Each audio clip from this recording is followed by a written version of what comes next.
April 7th, 1942, in the dim light of a cramped cabin aboard the USS Hornet, Lieutenant Colonel James "Jimmy" Doolittle hunched over a makeshift desk, his calloused hands gripping a pencil as he sketched modifications to the B-25, bombers crowding the carrier's deck.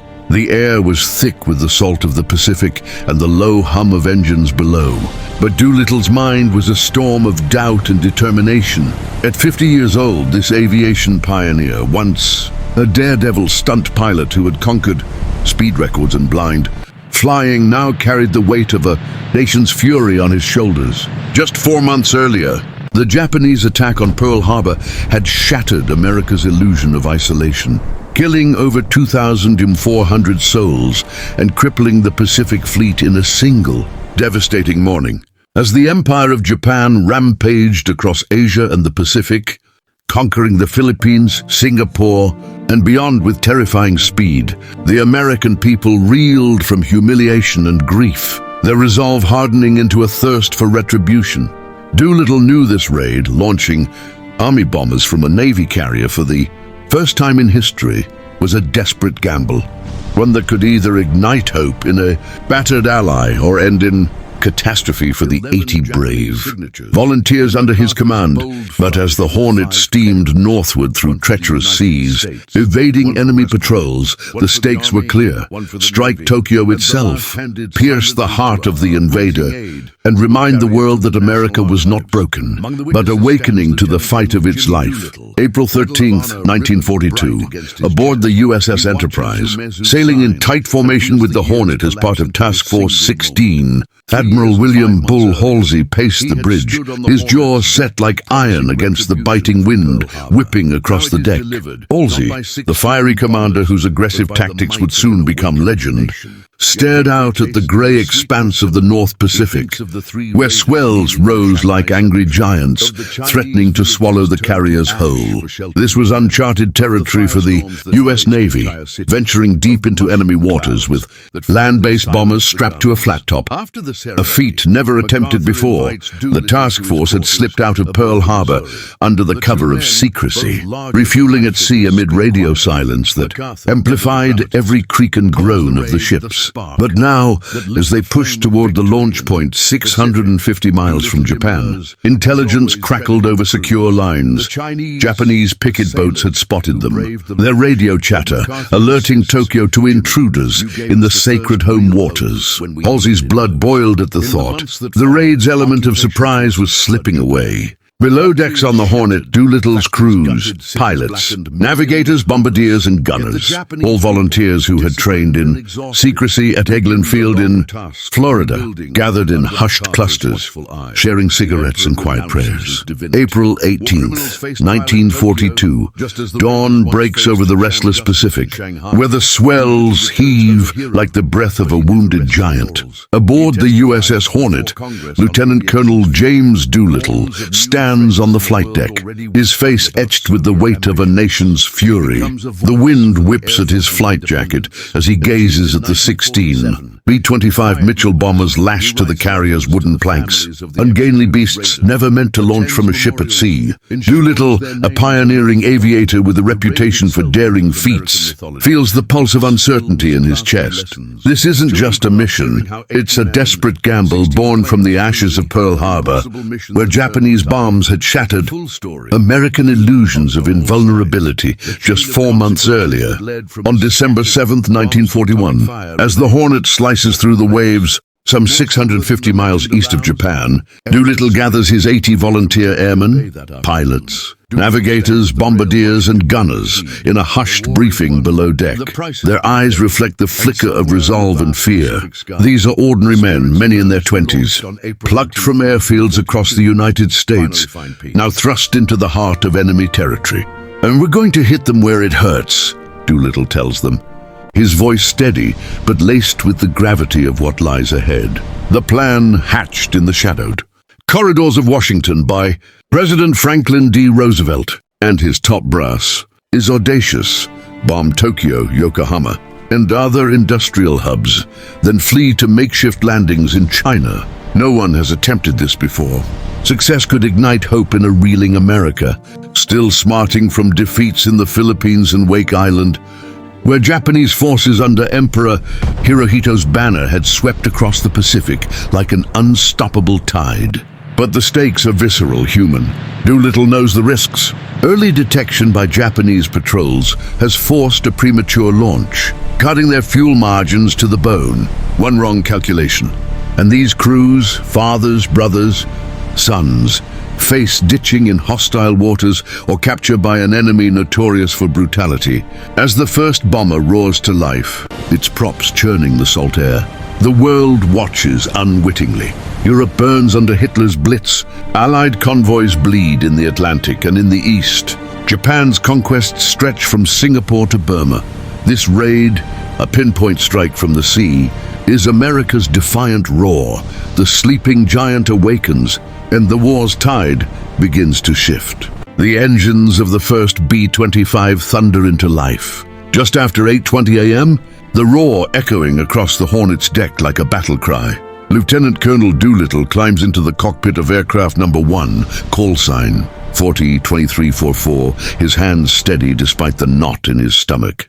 Beside him sits co-pilot Lieutenant Richard Cole, barely 26, eyes wide with the kind of focus that comes when there's no room left for doubt. The carrier turns hard into the wind, spray lashing the flight deck as Admiral William Bull Halsey signals full speed ahead. Every extra knot could mean the difference between reaching China or ditching in the sea. Doolittle releases the brakes. The overloaded bomber lurches forward, heavier than any B-25 has ever been. 16,000 pounds of fuel, 4 500-pound bombs, and 5 brave men. The deck is short, only 467 feet of usable runway. In tests back at Eglin Field in Florida, they'd practiced on an outline painted to match a carrier's length. But nothing prepares you for the real thing. The Hornet's bow dips into a swell just as the wheels leave the planks.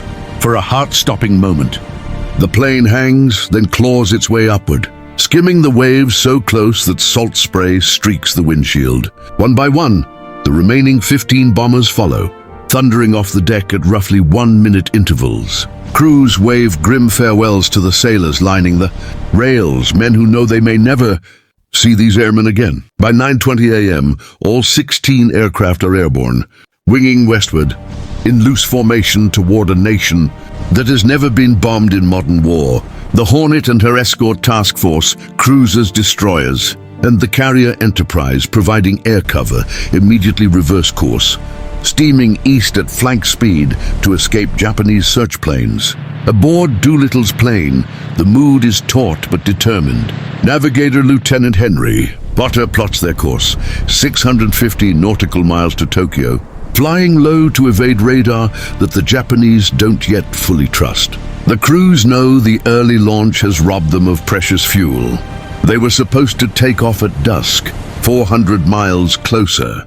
But Japanese picket boats, small, fishing trawlers armed with radios, spotted the task force at dawn. Halsey had no choice, launch now or abort. Abort was never an option, not after Pearl Harbor. Not with Roosevelt demanding a strike on the Japanese homeland itself, a message that the Empire's cities were no longer sanctuaries. As the bombers drone onward, skimming the wave tops at 200 feet to stay beneath enemy detection, the men settle into the long, tense flight. Gunners test their twin 50 calibers in the tail and dorsal turrets. Bombardiers check their Norden sights. In the quiet between engine noise, thoughts turn homeward to wives who don't know where they are, to children who believe their fathers are on routine training.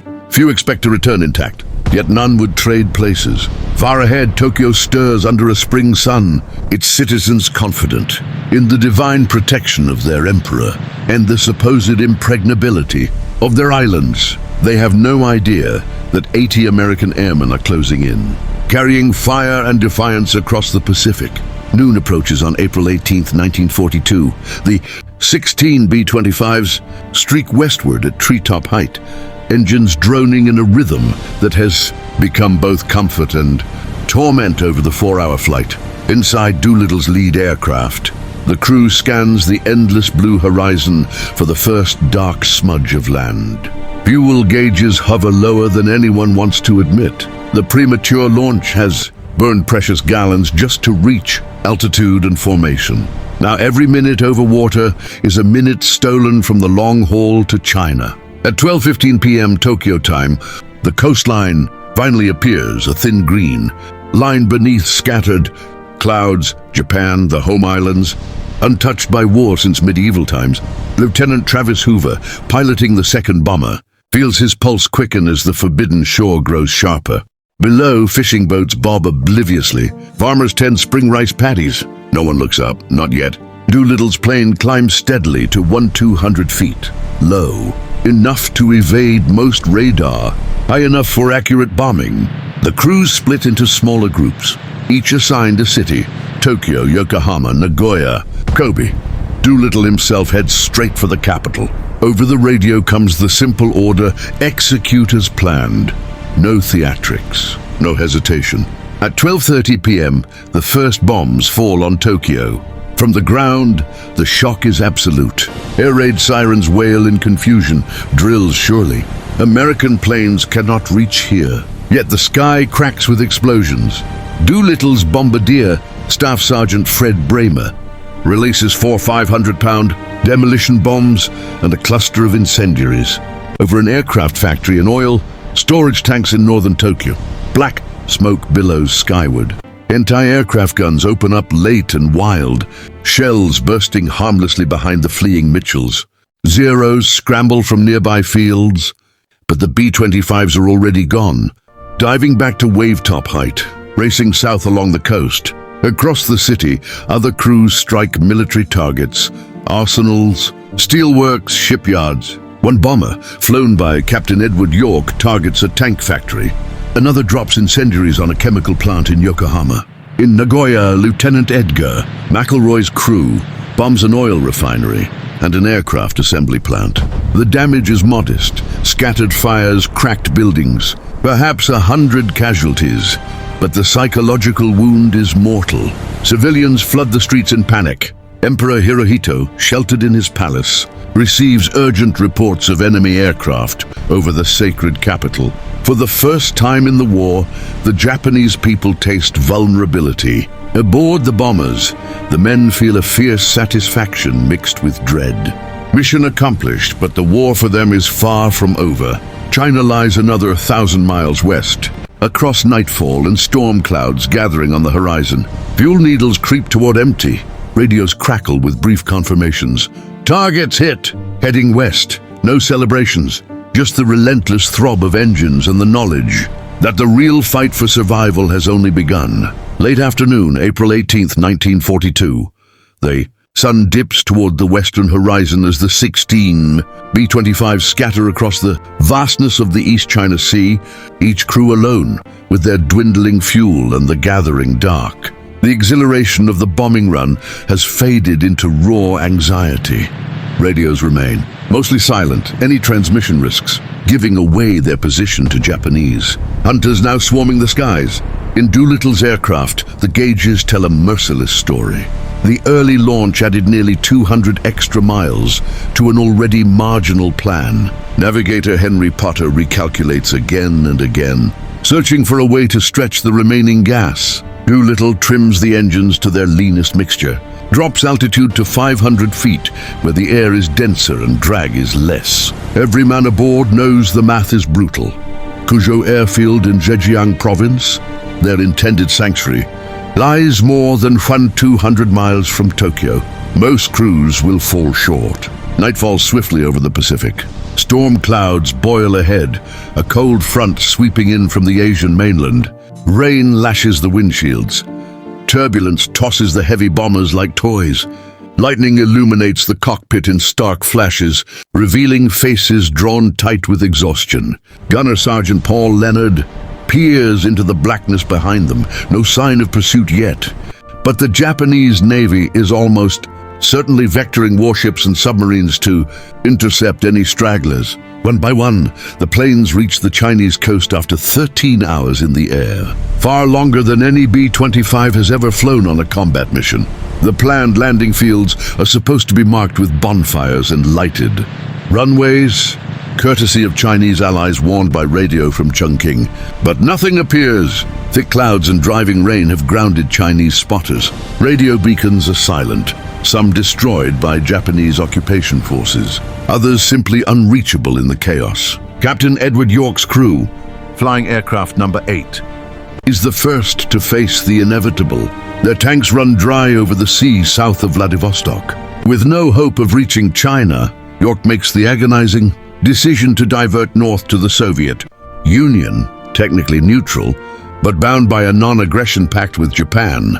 They land roughly on a frozen airfield near Vladivostok, the only crew to bring their plane down intact on friendly soil. The Soviets, wary of provoking Tokyo, promptly intern them.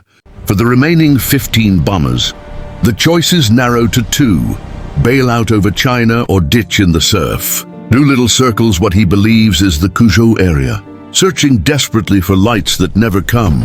At 9:30 p.m. Chinese time, his fuel exhausted, he turns to his crew. "We've done all we can, boys. Time to jump." One by one, they leap into the stormy night, parachutes blooming in the darkness, men tumbling toward an unseen land, crawling with Japanese troops. The raid is over. The bombs have fallen, but for 80 brave airmen, the battle for survival is only beginning. April 19th, 1942 dawn creeps over the rugged hills of Zhejiang Province, China, revealing a landscape drenched from the night's storm. Parachutes lie tangled in pine trees and rice paddies like ghostly flowers. One by one, the American airmen stir, cold, bruised, soaked to the bone, but alive. Lieutenant Colonel Doolittle comes to in a muddy ditch near Cuzhou, his parachute snagged on a graveyard fence. The crash of his plane, unseen in the darkness miles away, echoes in his mind. He gathers his crew as they stumble out of the mist. Cole, Potter, Bramer, Leonard, all accounted for, shaken but unhurt. For a moment, relief washes over them. Then reality bites. They are deep inside Japanese-occupied territory. Patrols sweep the countryside, hunting the mysterious bombers that dared strike the homeland. Capture means torture, execution, or worse. The Chinese peasants who find them first react with stunned silence, then quiet urgency. These farmers have suffered under Japanese boots for years. Villages burned, families executed for the slightest resistance. Yet they recognize the Americans as enemies of their enemy. Word spreads swiftly through hidden networks. The flying tigers from the sea have come. Guerrilla fighters and villagers risk everything to shelter the crews, guiding them along mountain trails under cover of darkness.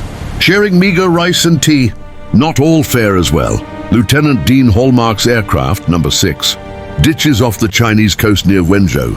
Waves batter the fuselage as the crew scrambles into a life raft. Japanese patrol boats close in fast. Hallmark navigator Robert Mader and gunner William Farrow are captured almost immediately. 2 others, pilot Chase Nielsen and engineer Douglas Radney, are taken soon after. Bound and blindfolded, they are marched to Shanghai, the first of the raiders to fall into enemy hands. Lieutenant William Farrow, just 24, writes a final letter in his prison cell weeks later, smuggled out before his fate is sealed. "If this is found, tell my mother I died bravely." The Japanese military, enraged by the humiliation over Tokyo, prepares to make examples of any captives. Meanwhile, most crews, 11 out of 16, evade immediate capture thanks to extraordinary Chinese courage. Missionary John Birch, an American working with Chinese forces, helps coordinate rescues. Local warlords and communist guerrillas, uneasy allies against Japan, ferry the airmen westward toward Chongqing, Chiang Kai-shek's wartime capital. The journeys are grueling. Weeks on foot through rain-slick mountains, hiding in caves, crossing rivers at night. Dysentery and exhaustion claim their toll, but hope burns fierce. Back in the United States, silence grips the nation. No word from the raiders. Newspapers can only report that a carrier-based attack has struck. Japan, details classified. President Roosevelt, when pressed by reporters, smiles cryptically. The bombs came from Shangri-La. The myth grows. But for Doolittle, trudging through China, guilt gnaws deeper than fatigue. He believes the mission a failure, planes lost, men missing, damage minimal. He tells his crew he expects a court-martial upon return. He could not be more wrong. The raid has already begun to change the war. May 1942, the first fragmented reports filter back to Washington through clandestine radio. Channels from Chongqing, 71 of the 80 raiders have reached safety. Exhausted, malaria-ridden but alive, they emerge from the Chinese interior like ghosts, beards grown wild, uniforms in tatters, eyes carrying stories no briefing could capture. Lieutenant Colonel Doolittle arrives last, escorted by Chinese soldiers to Generalissimo Chiang Kai-shek's headquarters. He stands before American liaison officers, head bowed, convinced he has failed. "We lost all the airplanes," he says quietly. "I recommend a court-martial." The officers stare in disbelief. Then they hand him a cable from President Roosevelt. The raid has electrified America. Newspapers scream headlines, "U.S. bombs Tokyo." And for the first time since Pearl Harbor, crowds cheer in the streets. War bond sales soar. Factory workers paint. Remember the Doolittle raid on shells rolling off assembly lines. Roosevelt promotes Doolittle on the spot to Brigadier General, skipping the rank of colonel entirely, and awards him the Medal of Honor in a White House ceremony months later. But the triumph is bittersweet. 8 men remain unaccounted for, captured. In occupied Shanghai, Japanese military police subject Lieutenants Hallmark, Farrow and Mader, Sergeant Spatz, and the others to relentless interrogation. Beaten, starved, denied sleep. They refuse to reveal details of the mission's origin.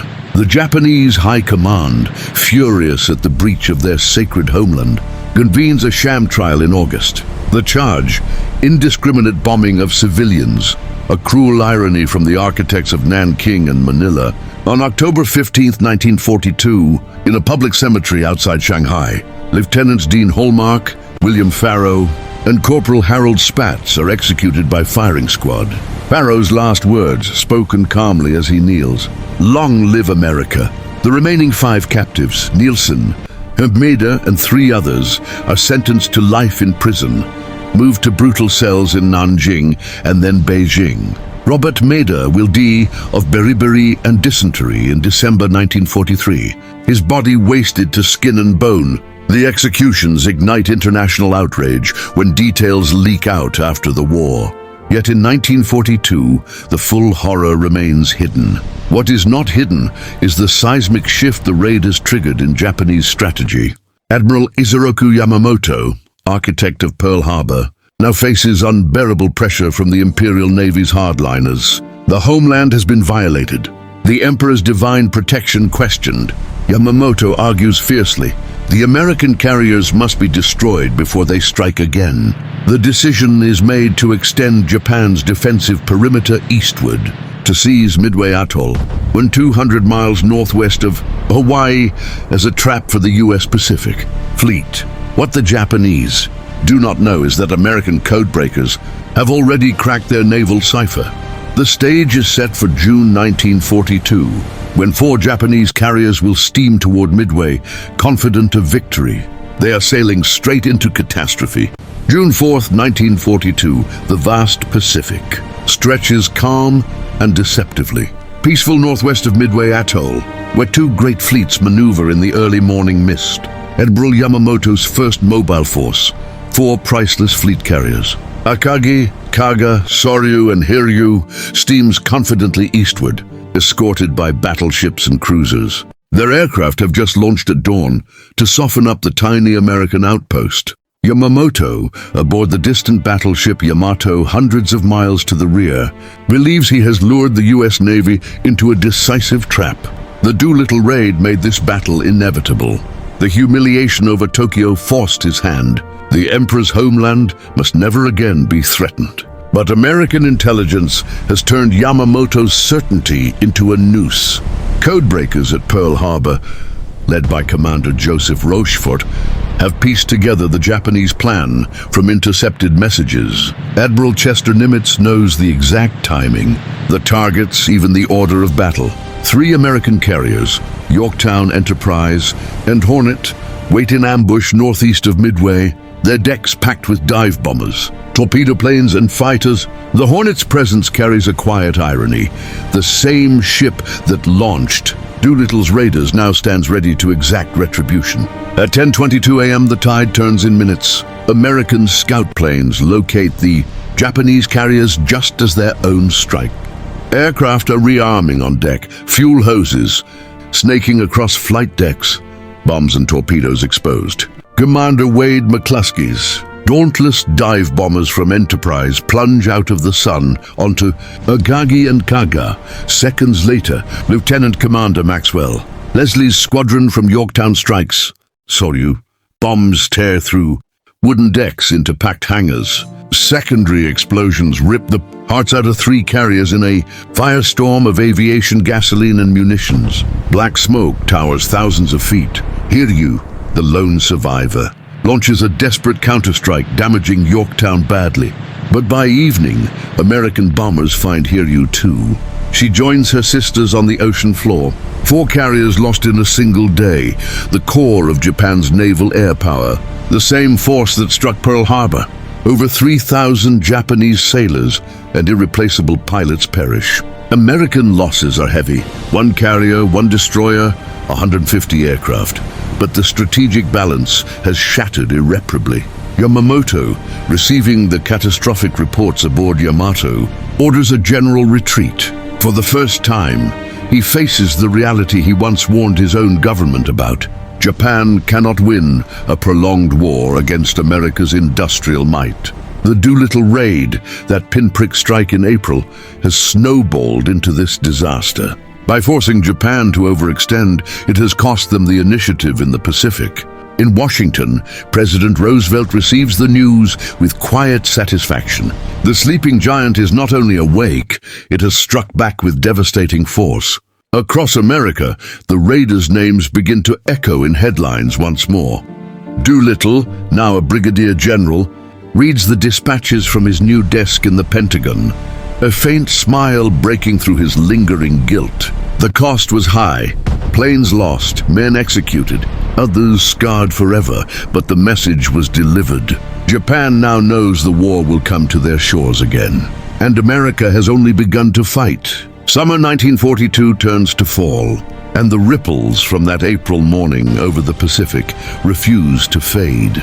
In shipyards from Bremerton to Brooklyn, riveters hammer through double shifts, launching Essex-class carriers at a pace the Japanese cannot hope to match. Factories hum with the production of new B-25s, B-24s, and the mighty B-29s, still on drawing boards, superfortresses, designed specifically to reach Japan from bases yet to be won. The Doolittle raid becomes legend, woven into training films, recruitment posters, and radio broadcasts. Hollywood rushes a propaganda feature, 30 seconds over Tokyo, starring Spencer Tracy as Doolittle himself. But legends have living roots, and the raiders carry scars that no medal can cover. Many return to combat, flying missions over Europe or the Pacific, chasing redemption in the cockpit. Lieutenant Richard Cole, Doolittle's co-pilot, will later fly the Hump over the Himalayas, supplying China until war's end. Others, like Travis Hoover and Dean Hallmark's surviving crewmates, bear witness in quiet moments to the 3 who never came home from Japanese prisons. The human cost extends far beyond the 80 volunteers. In Zhejiang and Jiangxi provinces, the Japanese unleash a savage reprisal. Enraged by the aid given to the downed airmen, Imperial Army units launched the Zhejiang-Jiangxi campaign in May 1942, a scorched earth offensive ostensibly to destroy. American airfields planned for B-29Us. Villages that sheltered the raiders are razed. Entire communities executed. Historians will later document over 250,000 Chinese civilians killed, men, women, children, many by biological weapons, including plague-infested fleas dropped from aircraft. The brutality is systematic, deliberate, a message carved in blood. Any hand extended to America will be severed. Chiang Kai-shek's government protests bitterly, but Allied priorities lie elsewhere. The Chinese soldiers and peasants who risked everything received little recognition in the West at the time. Only decades later do their stories emerge, tales of farmers hiding parachutes in wells, of guerrillas fighting rearguard actions so Americans could slip away. Without them, few raiders would have survived. In Tokyo, the psychological wound festers. Civilian morale, once unshakable, begins to crack. School children now practice air raid drills in earnest. Factories disperse production. The emperor's advisors whisper that the war may not be as divine as proclaimed.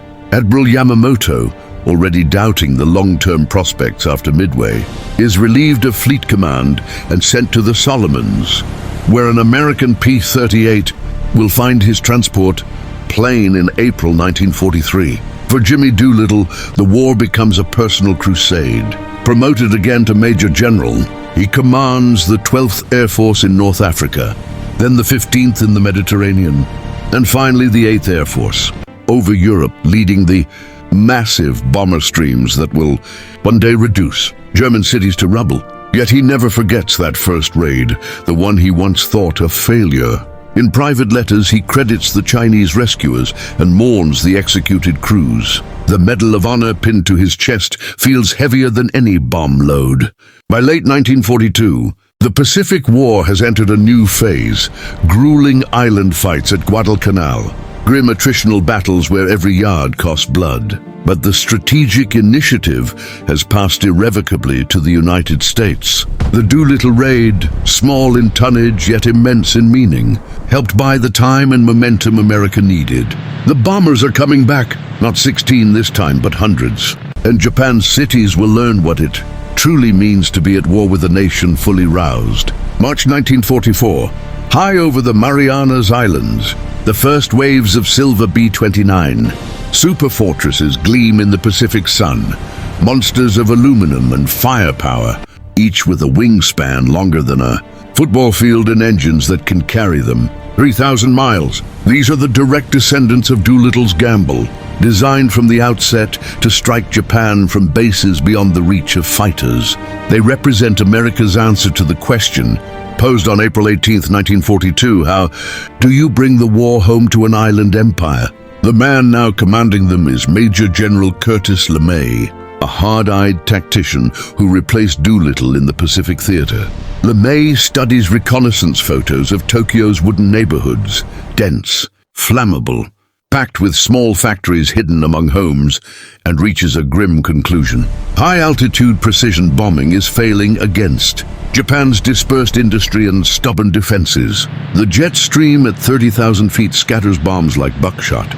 If America is to end this war without invading the home islands, a prospect that could cost 1 million casualties, something drastic must change. On March 9, 1945, LeMay unleashes it. That night, 334 B-29s take off from Guam, Saipan, and Tinian, newly won islands paid for in blood at a cost Japan could never match. They fly low at 5,000 to 9,000 feet, stripped of guns and gunners to carry more bombs. Each aircraft is loaded with incendiaries, M69 clusters filled with napalm gel. The target is Tokyo again, but this time not a symbolic jab. This is annihilation.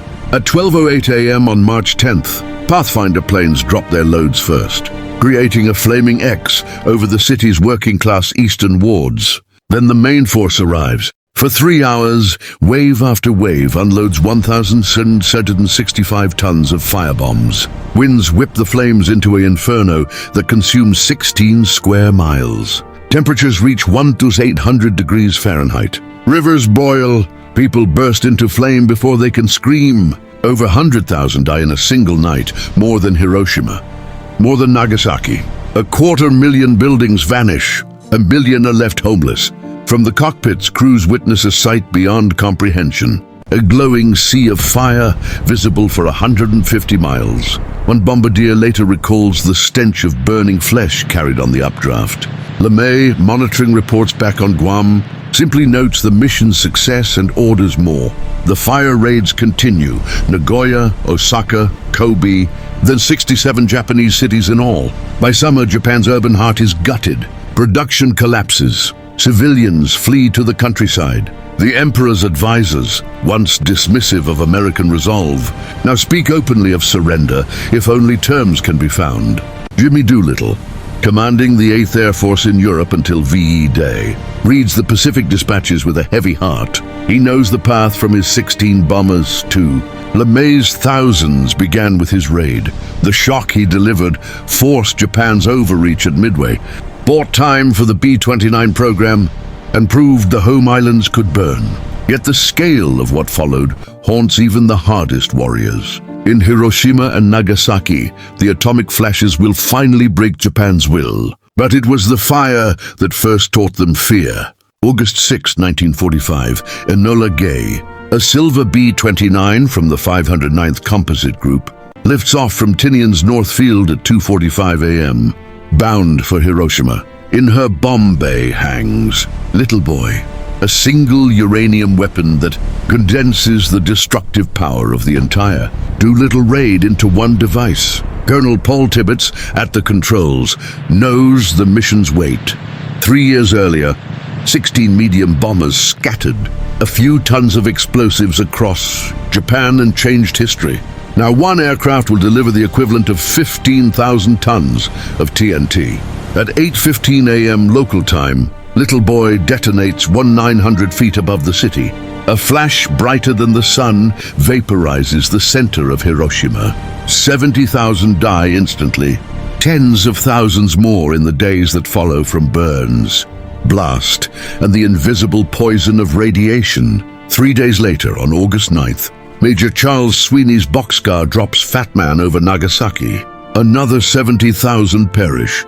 In Tokyo, the Emperor's advisors reel. The fire raids had already broken the nation's industrial spine and starved its people. Now entire cities vanish in single blasts. Soviet armies pour into Manchuria the same day, crushing the Kwantung Army. There is no path left but surrender. On August 15th, Emperor Hirohito addresses his people by radio for the first time in history. His voice, formal and strained, speaks of a new and most cruel bomb and the need to endure the unendurable. Japan capitulates. Formal surrender is signed aboard USS Missouri in Tokyo Bay on September 2, 1945. The war is over. Jimmy Doolittle, now a lieutenant general, stands on the Missouri's deck among the Allied commanders, watching the Japanese delegation sign. He has flown combat missions across 2 theaters, led thousands of bombers over Europe, and helped plan the strategic campaign against Japan. Yet his thoughts drift back to that windy deck of the Hornet, to the 16 planes that disappeared into the dawn, to the 3 young men executed in Shanghai, to the Chinese villagers erased for helping his men. He knows the atomic bombs ended the war swiftly and spared perhaps 1 million, American and millions more, Japanese lives in a planned invasion. But he also knows the chain began with his raid, the audacious proof that Japan could be reached, that its people could be made to feel the war's terror. The shock over Tokyo in 1942 forced Midway. Midway bought the Marianas. The Marianas brought the B-29s. And the B-29s brought fire and, ultimately, the final terrible light. History will argue for decades over the morality of the fire, raids and the atomic bombs. But few will dispute the strategic truth. The Doolittle raid marked the moment. Japan's leaders realized their early victories had awakened an enemy they could not defeat. In the years that follow, the surviving raiders gather annually, their numbers thinning with time. They toast the fallen, the Chinese rescuers, the crews who never came home. Richard Cole, Doolittle's co-pilot, lives to 103, the last of the 80. On April 18th every year, they raise a silver goblet, presented by Doolittle himself in 1959, filled with 1896. Hennessy Cognac, the year of Doolittle's birth. One by one, as each raider passes, the goblet is turned upside down in his honor. The last goblet was inverted in 2019, September 2nd, 1945. Tokyo Bay lies mirror calm, under a pale morning sun as the battleship USS Missouri rides at anchor, her teak deck scrubbed white for the occasion. Hundreds of Allied officers line the rails, Americans in khaki, British in tropical whites, Australians, Canadians, Chinese. Below them, a small launch approaches carrying the Japanese delegation. Foreign Minister Mamoru Shigemitsu in top hat and morning coat, limping on a wooden leg from an assassin's bomb years earlier. General Yoshijiro Umezu in full uniform, face carved from stone. On the veranda deck, General Douglas MacArthur steps forward, his voice carrying over the loudspeakers to the world. It is my earnest hope, indeed the hope of all mankind, that from this solemn occasion a better world shall emerge. The surrender documents are signed. 11 Japanese signatures, then MacArthur's bold flourish with 5 pens, one for the United States, one for West Point, one for the Army, one for the Navy, and the last handed silently to a waiting aide who will carry it to the National Archives. Among the witnesses stands Lieutenant General Jimmy Doolittle, Medal of Honor ribbon bright against his chest. He watches Umezu sign and feels the years collapse into this single moment. 3 years and 5 months earlier, he had stood on the Hornet's deck promising retribution for Pearl Harbor. Now it is delivered, not by 16 bombers, but by the might of an awakened nation. Yet victory tastes neither sweet nor simple. He thinks of the 3 raiders kneeling in a Shanghai cemetery, of the Chinese villages turned to ash for sheltering his men, of the firestorms that erased entire cities, of the mushroom clouds that finally silenced the guns. After the ceremony, MacArthur invites Doolittle to his quarters aboard the Missouri. The 2 men, both larger-than-life figures, speak quietly. MacArthur, ever the dramatist, calls the raid the spark that lit the flame of victory in the Pacific. Doolittle demurs, as always crediting the crews, the Chinese, the sailors who braved the launch. But MacArthur insists, Jimmy, you gave us the first real hope when we needed it most. In the months that follow, occupation forces flood Japan. The country is shattered, factories gutted, cities blackened, millions homeless. Yet the Japanese people, disciplined and exhausted, begin the long task of rebuilding under MacArthur's watchful eye. The emperor renounces his divinity. War criminals face trial in Tokyo, just as the raiders once faced sham justice in Shanghai.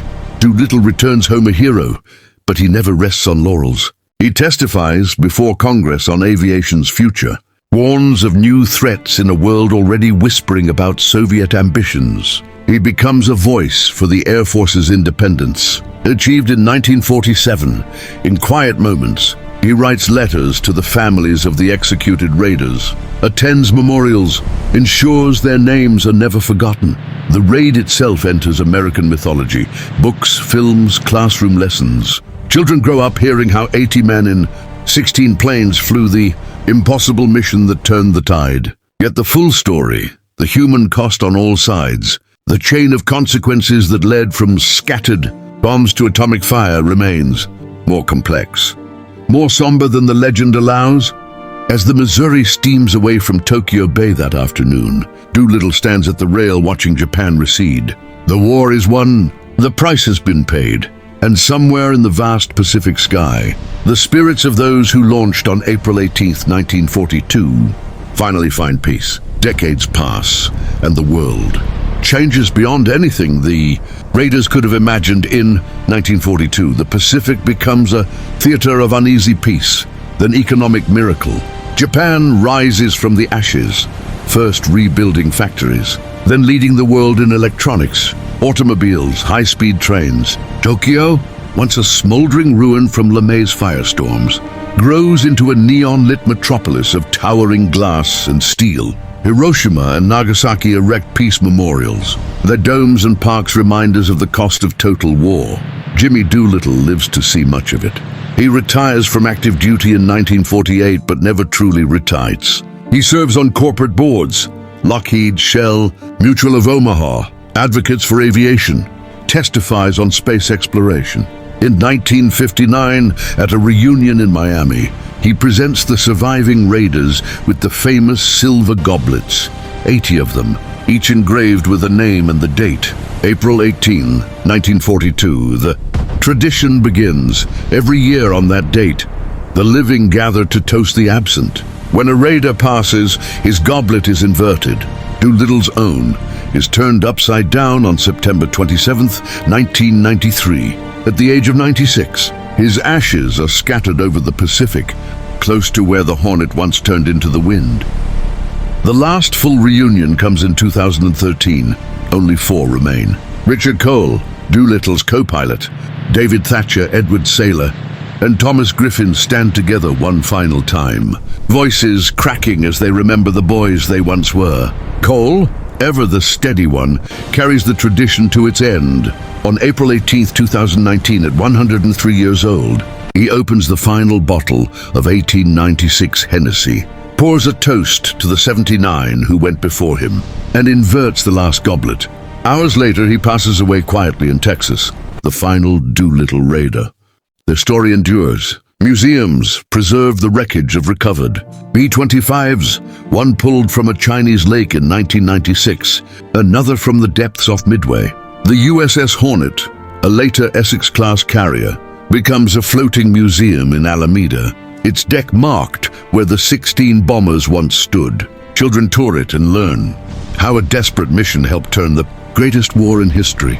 Scholars still debate the raid's true impact. Was the material damage worth the risk? Did it truly force Yamamoto's hand at Midway? The answers are yes, and more than that. It restored American morale when defeat seemed inevitable. It proved carriers could launch army bombers, reshaping naval doctrine. It showed Japan's leaders that isolation was illusion, accelerating their strategic miscalculations. Most importantly, it reminded a wounded nation and the world that resolve, courage, and ingenuity could shift the balance against overwhelming odds. In the end, the Doolittle raid was never about the tons of bombs dropped. It was about 80 men who flew into the unknown because their country asked them to. It was about Chinese villagers who hid strangers at the cost of their lives. It was about a message delivered across 650 miles of ocean. America was down but not out.